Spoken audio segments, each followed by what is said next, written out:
నువ్వంటూ పుట్టినట్టు నా కొరకు ఆ చూకి అందలేదు ఇంతవరకు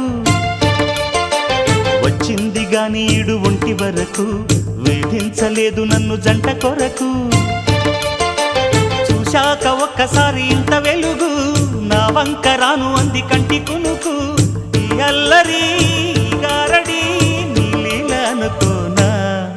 నీ పేరు ప్రేమ అవునా ఇవాళే నిన్ను పోల్చుకుందా